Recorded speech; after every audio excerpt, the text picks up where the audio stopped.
Good morning, welcome to Hot Seat, and welcome to someone who needs no introduction, our United States Senator James Lankford. Thanks, Scott. Good to see you, Senator. Good to see you as well. We have two, by the way, but you are a We Senator. do have two, that's correct. It's good to have you in this morning. Thanks.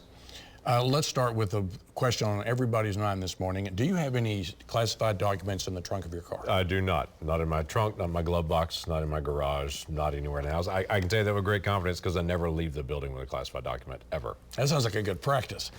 So let me ask you this, and on a serious note, we've seen first President Trump, then President Biden, Vice President Pence, and now this is a very political issue, and a lot of people are looking at this going, I don't understand this, the difference between the types of classifications, all this. Right. Can you help us understand what this means? Yeah, there are different types of classifications. There's sensitive, there's classified, there's top secret, there's compartmented. All of them have different meanings, and it's just because it's a classified document doesn't mean, for instance, I could walk in and go, I want all the classified documents in the world, let me read them. Because you have to be connected to that document or a reason to be able to look at that, to be able to go. And each document is not always classified for the entire life of that document. It may be classified information now, but later it may come out in other ways publicly, and so they go back and declassify that. Now, classified documents don't have disappearing ink, so you can't have suddenly the classified markings disappear on it, but it actually is declassified, though it still has the old classified documents on it. So it is a confusing issue at times, and that's part of the investigation that's going on right now, is to find out in these three places, were those documents actually classified, or are they just marked classified? If so, were they compartmented, that they're highly sensitive, or were they just what they call just sensitive documents that basically they just don't want to be able to talk about. So there's a lot of questions that are still out there, and quite frankly, the Senate Intelligence Committee is already asking for all that information, and they're going to get it. One of the items I hope we could get a resolution at some point is the border. You just came from there.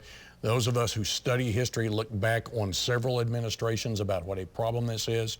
But right now, today, what is the situation on the border, and are we ever going to get this thing resolved in terms of policies that we agree on? Yeah, it's still a mess that's happening on the border right now. Last month, we had 250,000 people that illegally crossed the border in December. Now, why that's significant is that's a record high number. That's a huge number again. And in December, typically the number goes down significantly. And quite frankly, the Border Patrol counts on it going down. It's Christmas time. And a lot of people don't travel during Christmas time, even illegally crossing the border, as strange as that sounds. So every year, it dips in December, except for this year. It continued to be able to rise. The Border Patrol there tell me it's like living through a hurricane every day with just the number of people that are coming. The policies changed. The very first day of the Biden administration, they announced that ICE was not going to deport anyone anymore. So even people in the country that had a criminal record, or people that were in the country that the court had already what's called a final order of removal, they weren't going to actually be removed. ICE has a record low number of people actually being deported from inside the country right now. At the same time, the Biden administration changed the rules for coming into the country for asylum determinations. If people cross the border right now and say, I have fear in my country, no matter what country they're coming from, no matter where they are, they come into the United States, they're given a work permit within 3 weeks to be able to work in the United States, and they get in line for an asylum hearing that's now 10 years long. If you want to come legally into the country, there's a long process to come legally in the country, and once you do get legally here, it's 6 months before you get a work permit.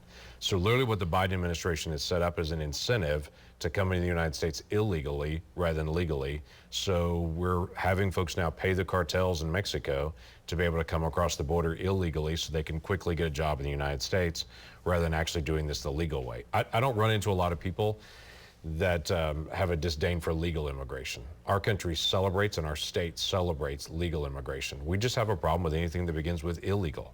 Senator, thanks for dropping by. Bet. And there's a lot of big issues this coming session, and best of luck to you. Thanks. Appreciate that very much, Scott.